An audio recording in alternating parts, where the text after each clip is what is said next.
Moonjumper here. As I record this, the first 2 episodes of Season 3 of Star Trek Strange New Worlds have premiered simultaneously on Paramount Plus, and there probably will already be a third one by the time you hear this. But and by the way, there may be some spoilers in this discussion, so you have been warned. But referring back to the first 2 episodes of the season, as self-contained episodes, well, one is picking up from the last season's cliffhanger, but I mean self-contained in the sense of these episodes playing out within the confines of Strange New Worlds rather than the overall franchise.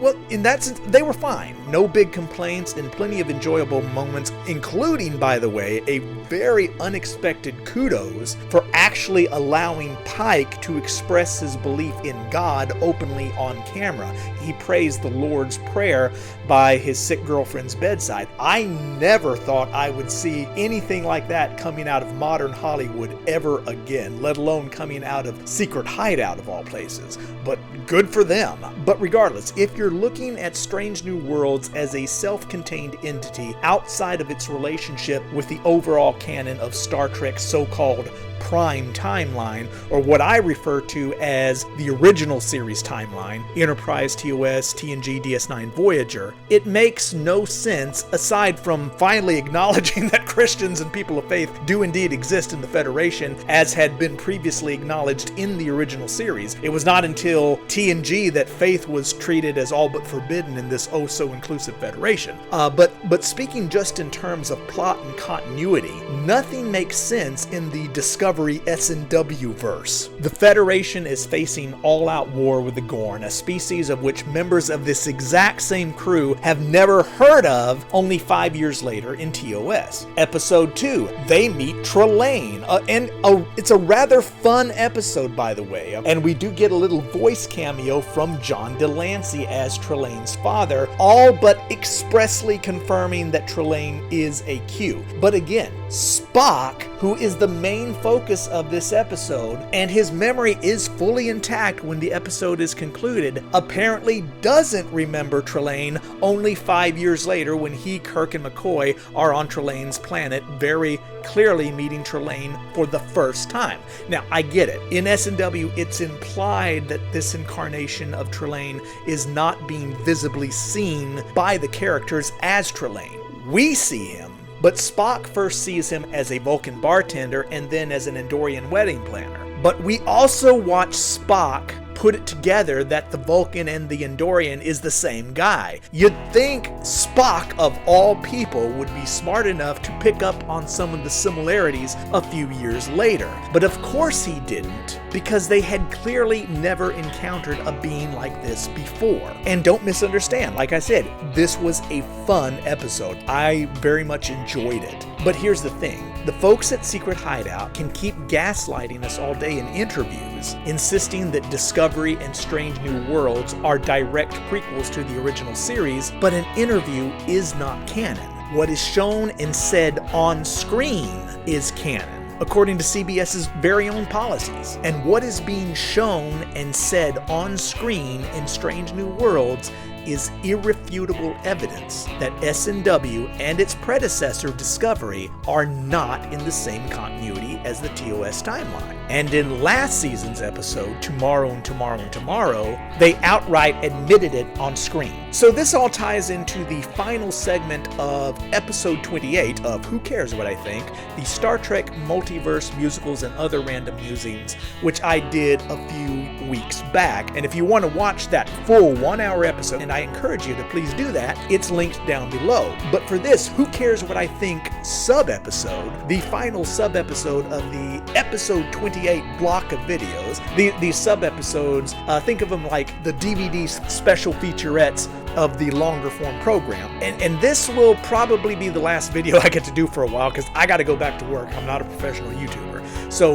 please be sure to like, share, subscribe, and let me know what you think in the comments, so that whenever episode 29 of Who Cares What I Think drops at some point, maybe the algorithm will let you know about it so that you can know and hear exactly what I think. But before I replay for you the final and longest segment of episode 28, where I was talking all about the possible alternate realities of Star Trek, particularly the incoherent mess that is Kurtzman Trek, I want to offer some additional thoughts and kind of tie this all back to one of my more popular videos I did quite a while back. Well, I was actually giving a rebuttal to Terry Matalas regarding his thoughts on the Eugenics Wars. Yes, the same Terry Matalas that a lot of fellow Trekkies consider the NuTrek Messiah, just because he blessed us with some member berries in season 3 of Picard, which, don't get me wrong, I love them too, but like most of Kurtzman Trek, the writing of season 3 was still an incoherent mess. And prior to that, he's also been flat wrong on some of the classic canon. For instance, an opinion he apparently shares with Strange New Worlds producer Akiva Goldman that you cannot possibly adhere to the original Star Trek canon that stated unambiguously that the Eugenics Wars took place in the 1990s. Because, well, it didn't happen in real life, which is ridiculous. The fictional history of Star Trek is not our reality. It is literally fiction. Ergo, it does not need to align with our real history because it represents an alternate history. It is fiction, and it's okay for it to be fiction. Now, bear with me for a second. I'm going to talk a little bit about a couple of the summer blockbusters that have just come out. Quick reviews, but I'm coming back to Star Trek, and it's all going to relate back to Star Trek, so bear with me. Days ago, I went to go see Jurassic Park Rebirth. And okay, quick review, it was okay. It was fun. It's an action movie with dinosaurs, starring ScarJo, who is clearly attracted to the nerdy science guy tagging along. But if you're hoping for a big triumphant kiss in the end, forget about it. It's the 2020s, you unenlightened Neanderthal. Hollywood will never again allow you to witness even a moment of genuine romance between a straight man and a straight woman. That is no longer allowed. A bit of flirtatious eye contact is as far as they're willing to go, which is what we got in this movie, but never can their lips touch because that would be patriarchy. And we all know that women who go to the movies absolutely hate romance. In the entire history of cinema, no woman has ever gone to a movie hoping to see a female protagonist swept into the arms of a male romantic lead. That's why romantic comedies have always been directed at men, because women absolutely hate them. Oh, but wait a minute, I stand corrected. The new Superman movie, I don't even know how it got released. The studio censors must have been on their lunch breaks because we actually see the horrifying subversive sight of a straight Superman kissing a straight Lois Lane. So whoever assumes that movie is woke based on something they saw on the internet, none of that is actually in the movie. It's actually pretty based. I enjoyed the hell out of it. I judge a movie on what's actually in the movie, not on some damn stupid thing someone may or may not have said on the internet. And that's just like how I interpret Star Trek canon. It has nothing to do with what some producer or actor says in an interview or rants about on X or Blue Sky.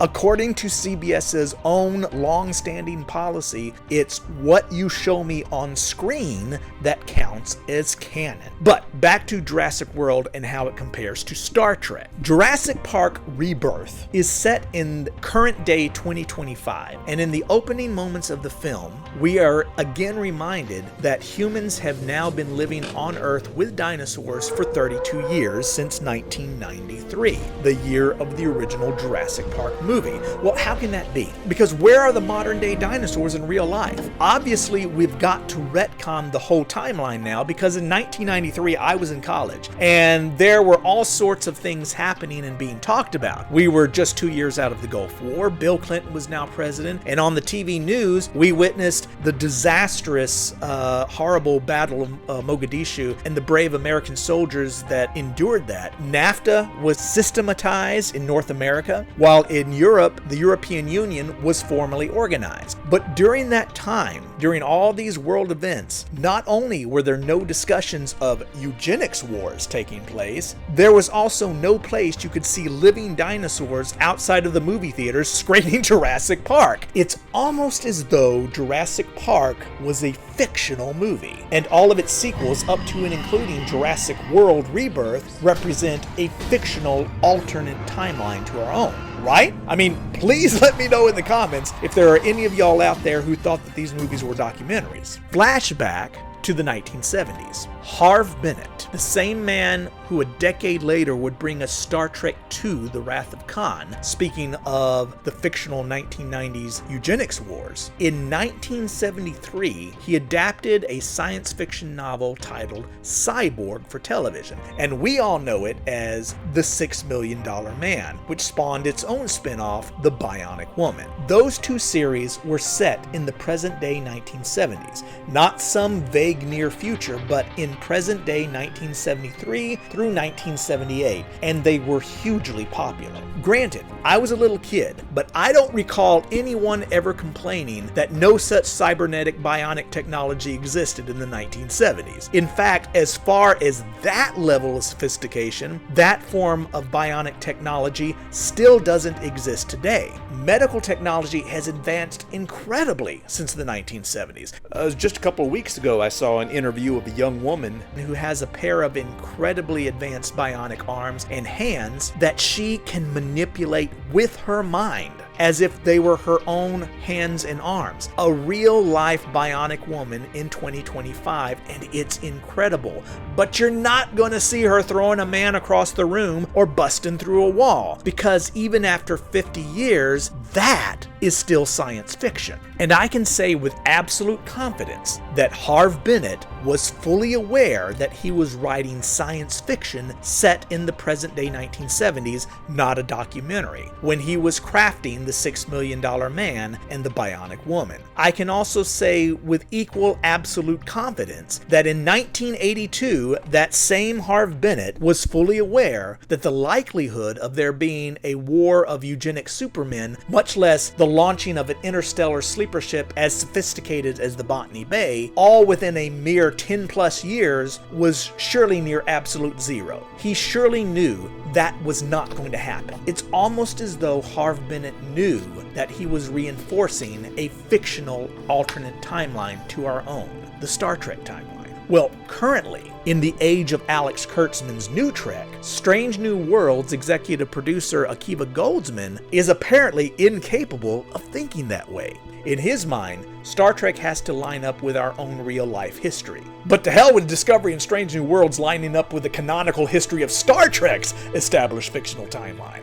But at the same time, don't you dare say that Discovery or Strange New Worlds are not direct prequels to the original series TNG, DS9, and Voyager, even while they have now also admitted it twice on screen, making it canon that the Discoveryverse, encompassing no less than Discovery and Strange New Worlds, is indeed an alternate timeline to that of the original series TNG, DS9, and Voyager. Well, my friends, we're about to take a deep dive into all the gaslighting and map out the Star Trek multiverse based solely on what they have told us point blank on screen in canon with very little speculation. The Discoveryverse is an alternate timeline to that of the original series timeline, and they have now unambiguously admitted it on screen. Right now, I'm going to play for you an extended excerpt from Who Cares What I Think, episode 28, analyzing the Star Trek multiverse, and then right afterwards, I invite you to hang around for some additional thoughts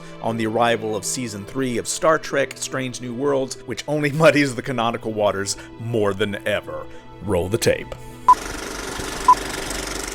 There is no way that Discovery or Strange New Worlds can credibly align with the original series or TNG or DS9 or Voyager, unless it's not meant to.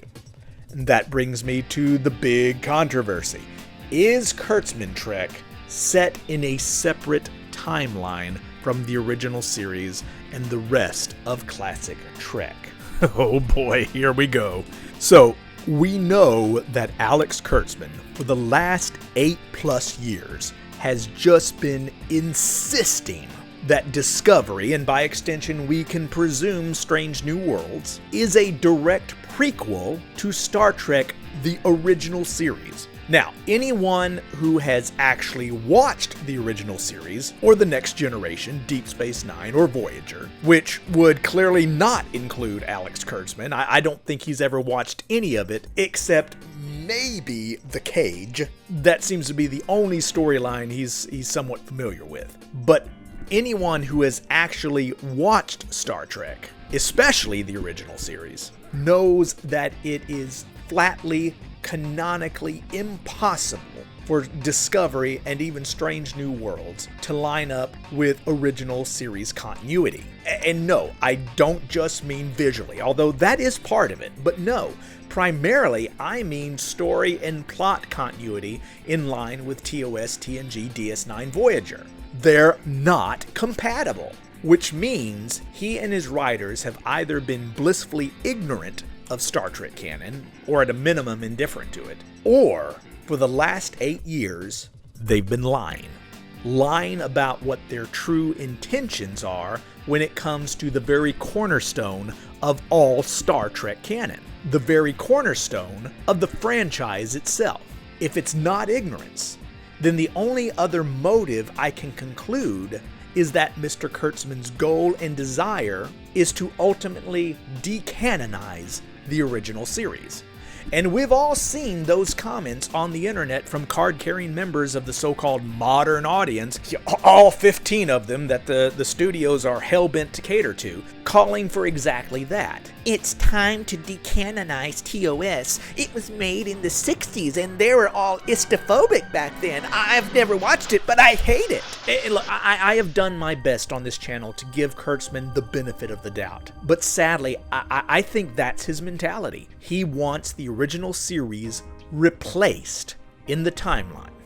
But here comes all the hoopla in bzz about the series finale of Lower Decks. You're probably already familiar.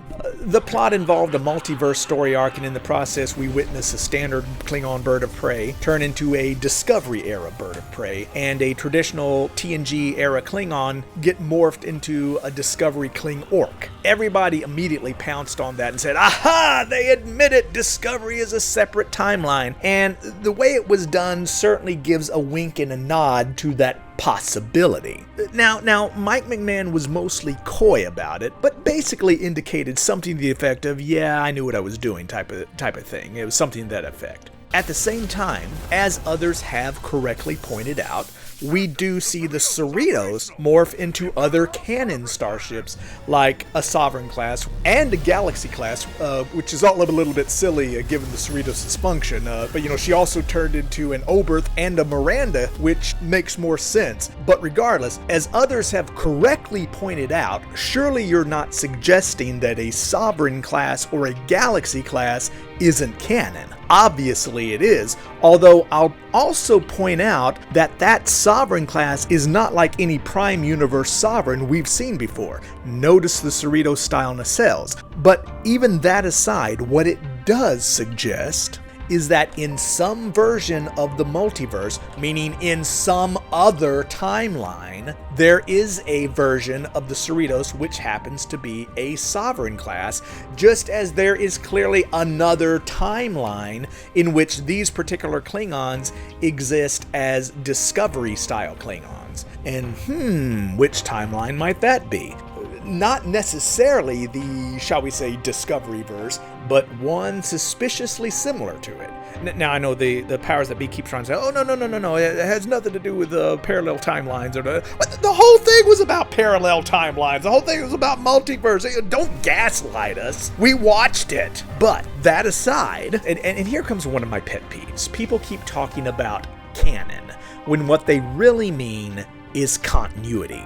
Canon and continuity are not the same thing. Now, they can be related, but they are not the same thing. The two words are not interchangeable. Star Trek 2009 is canon, but it is not in continuity with the so-called Prime timeline. Ergo, the original series, TNG DS9 Voyager. It is a separate timeline called the Kelvin timeline, or more accurately, it is said to be an offshoot of the original timeline, which diverges from the original timeline because of Nero. You know the story. But the point is, it is a new timeline running parallel to the original Prime timeline. Both are canon, but just not in continuity with one another, with the possible exception of Star Trek Enterprise being a common denominator. So when fans say that, aha! Lower Decks proves that Discovery isn't canon, that is simply false. Discovery, as incoherently stupid as it is canon. The proper question isn't whether or not Discovery is canon, it is canon. The proper question is Discovery and Strange New Worlds part of the same timeline as the original series? Both are canon, but they are clearly not in continuity. So where does that leave us? I'll say this. A farcical animated comedy poking fun at a rather ambiguous situation is not going to give you a definitive answer. You need something concrete, like a live-action episode of Strange New Worlds that everyone seems to strangely ignore while going on and on about Lower Decks. In Season 2 of Strange New Worlds, there is a bombshell of an episode titled Tomorrow and Tomorrow and Tomorrow. It is written by David Reed, and actually not bad writing. All in all, it's pretty good, actually. And I'm thinking Mr. Reed may be one of the few writers on that staff that actually gives a damn about preserving the original canon of Star Trek. And in this case, I actually do mean canon, because in this episode, the continuity is about to unambiguously split into two distinct timelines by admission, as stated on screen unambiguously. I'll come back to that in a second. So if you haven't seen it, by the way, spoiler alert, you're being warned. The basic setup is this. La'an Noonien Singh and James T. Kirk are both time warped back to present-day Toronto, Canada, 2023, where they encounter a child named Khan Noonien Singh, a child, La'an's direct ancestor and future genetically engineered warlord.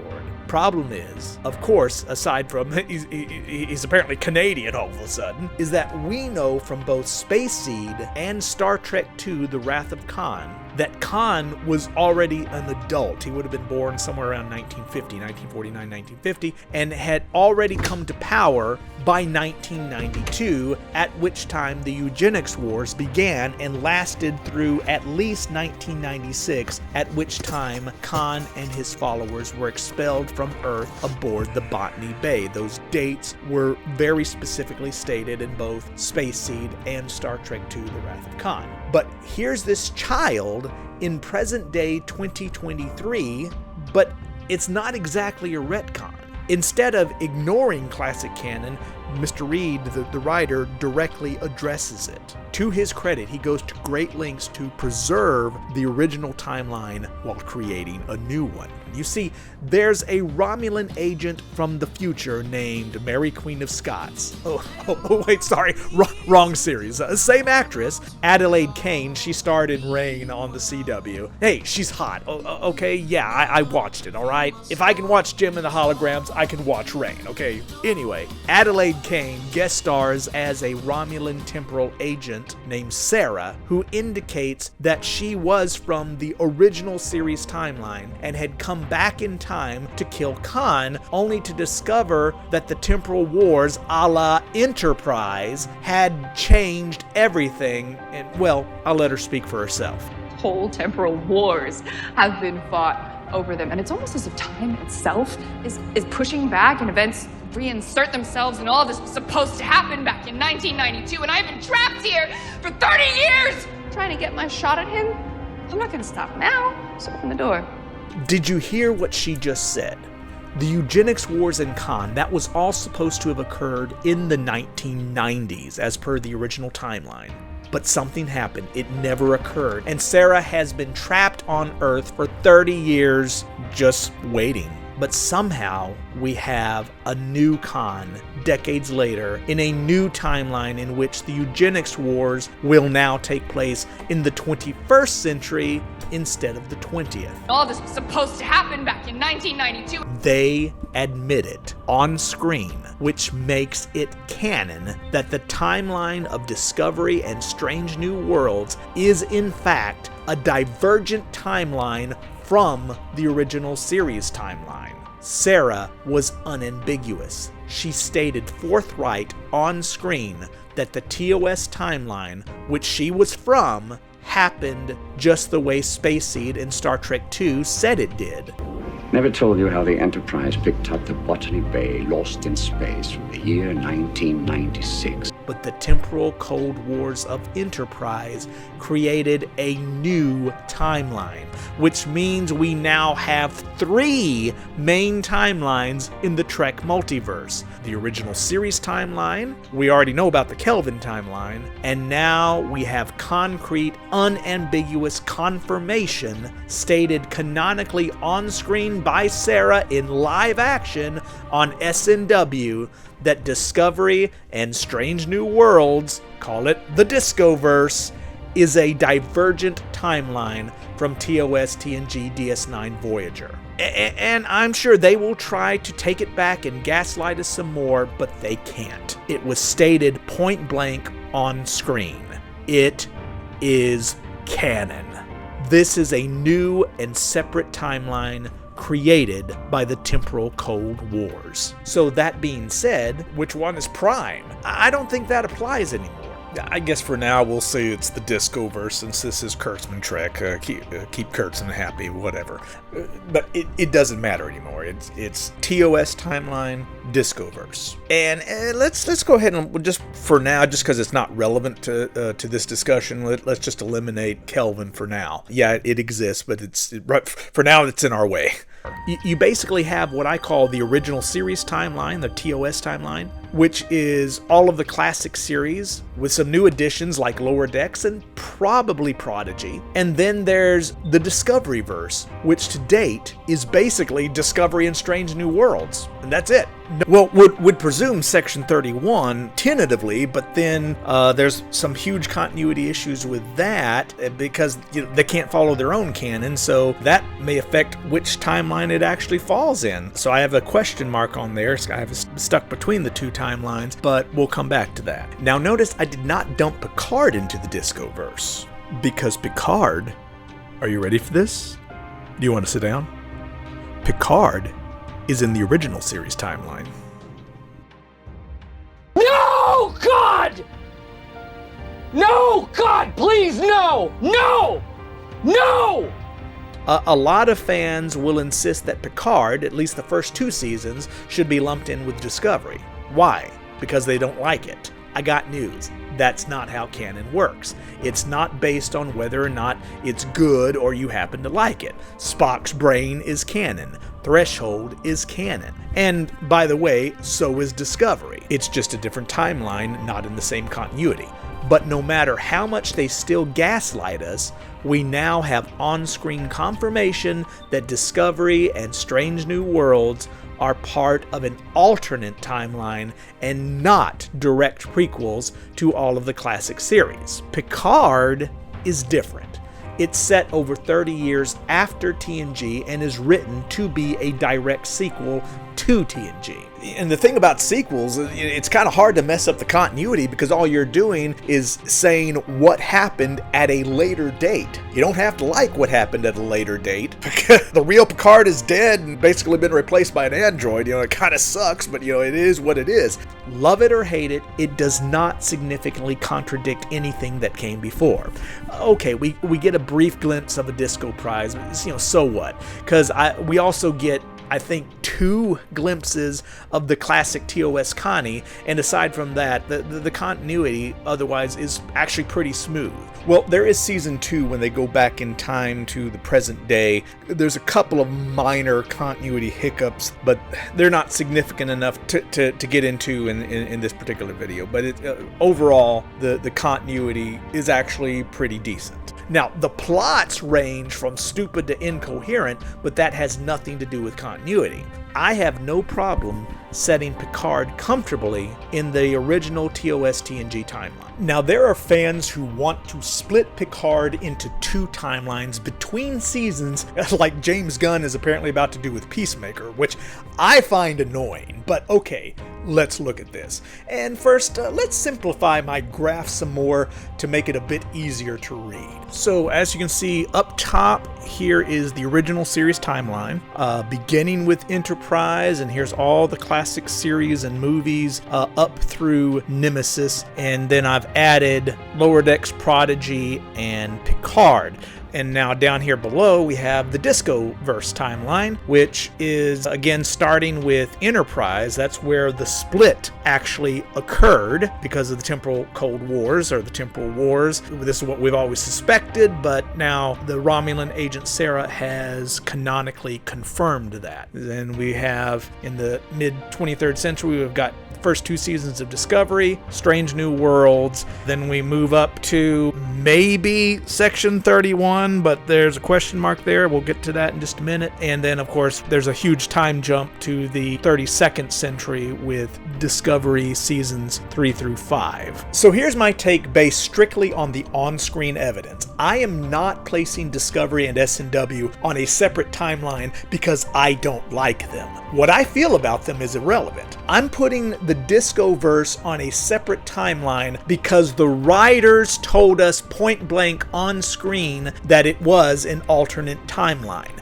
Their words, not mine. There are fans who want to place the first 2 seasons of Picard onto the Discoverse timeline, primarily because they don't like them, and season 3 on the original series timeline because they do like it. Again, that is not how canon works. Aside from one brief glimpse of a Disco Prize, there's little to no other evidence that suggests that the first 2 seasons are not part of the same timeline as TNG, which is firmly part of the original series timeline. On the contrary, not only do seasons 1 and 2 make countless references to TNG and Voyager, exactly as we know them, but the 3rd season makes multiple references to the 2 previous seasons of Picard. Picard is still reincarnated as a synth. Everything that happened in the first 2 seasons still happened by their own words. They reference them. So how is it that you can split them up? It wouldn't make sense. So I hate to break it to you, but all of Picard as a whole, seasons 1 through 3, is part of the original TOS TNG timeline. No! Sorry, I'm telling you like it is. And personally, I'd find it more annoying if they were split up, but the on-screen evidence suggests that it is not split up. Star Trek Picard is all one timeline. Neither canon nor continuity are based on whether or not you like it. It's based strictly on on-screen evidence. I'm not particularly in awe of Picard's 3rd season. I very much appreciate that Terry Matalas was seeking to reinforce and reinsert classic canon, even though this is the same guy I criticized on this channel who claimed that, well, maybe Spock somehow got it wrong when he said the Eugenics Wars took place in the 1990s, even though Khan himself said the same thing, and Khan was there. Nonetheless, he did treat the canon with respect in Picard, so yes, I would absolutely love to see Legacy if it were to become a reality, but I'm sorry. The writing in season 3 is every bit as idiotic as the first 2 seasons.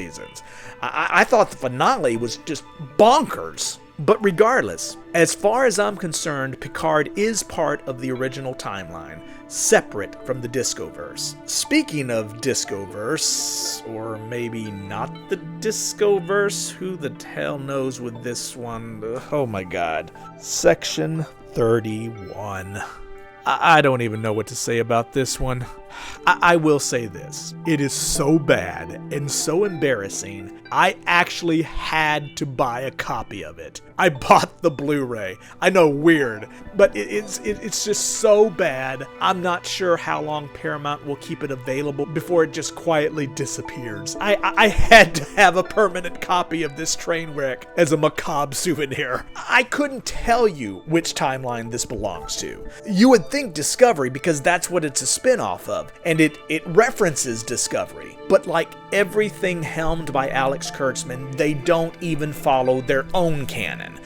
They start off with a star date that's clearly set in the Discovery pre-TOS era, but then they introduce a young Rachel Garrett, which places it in the early 24th century leading into the TNG era. The main villain is just a regular human from Georgiou's pre-TOS era, but is still only middle-aged by the 2320s. Probably because Alex Kurtzman has no idea how much time has passed between TOS and TNG. He never watched it, so he doesn't know that it's been a century. He probably thinks it's been about 18 years because that's when it was in real time, between 1969 and 1987.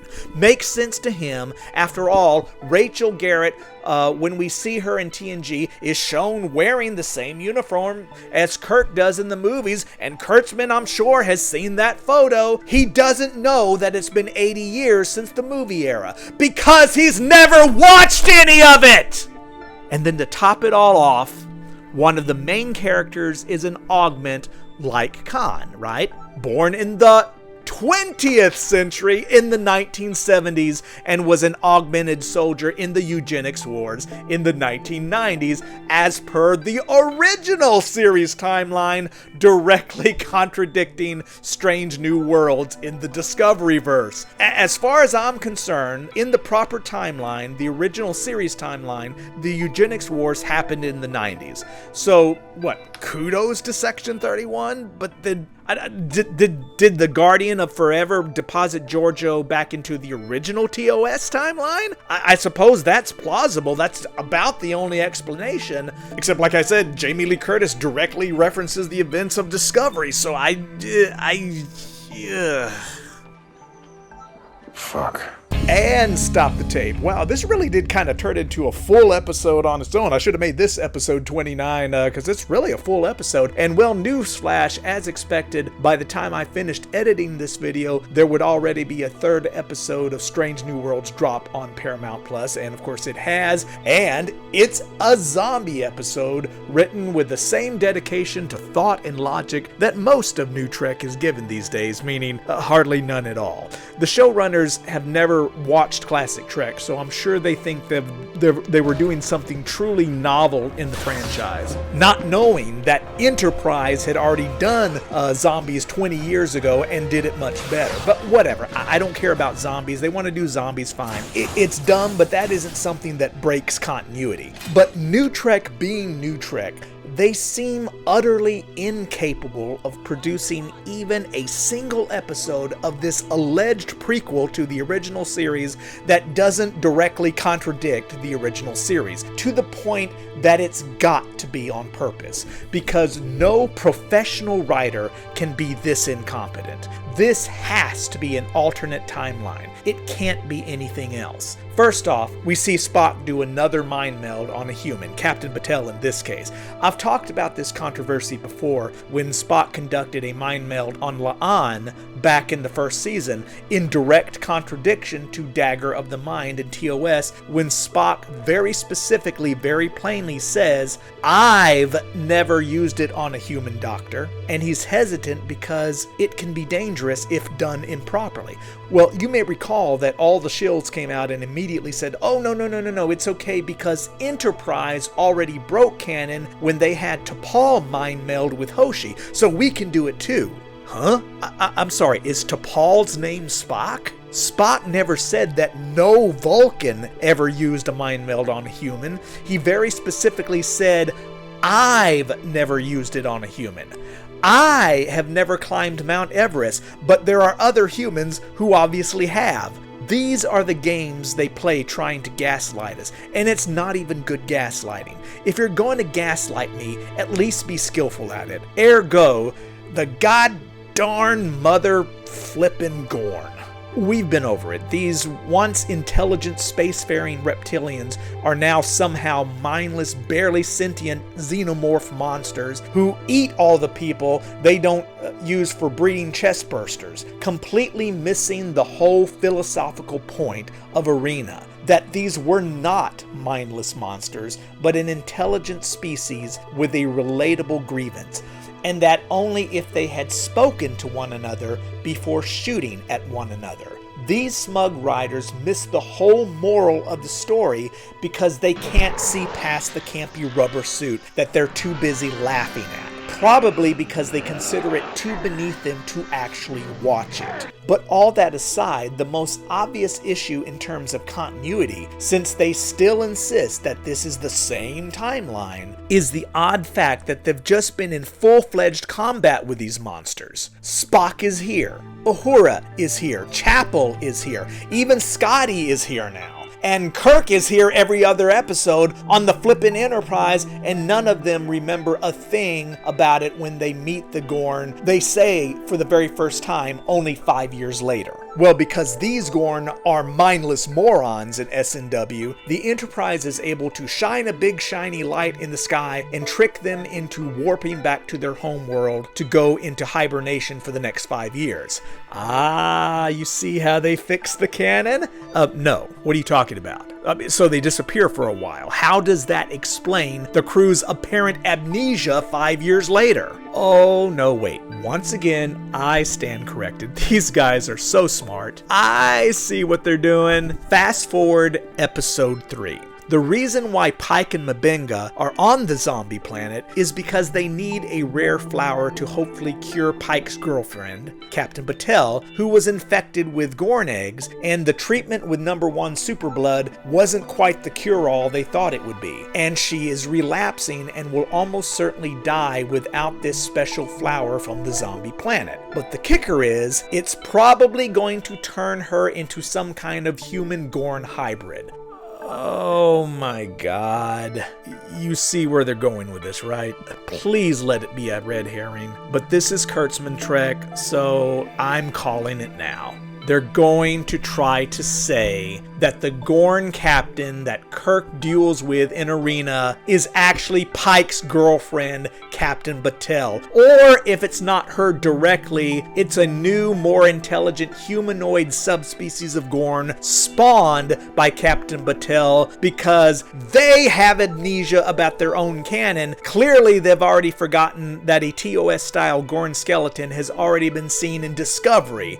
And oh, please tell me I am wrong. I want to be wrong. But, they also just announced that they're about to do Star Trek The Puppet Show. So, who cares what I think? Hit it. From deep in the heart of Texas, I am Moonjumper. Please be sure to like, share, subscribe, and let me know down in the comments what you think. Just keep it polite and family friendly, and I'll see y'all next time.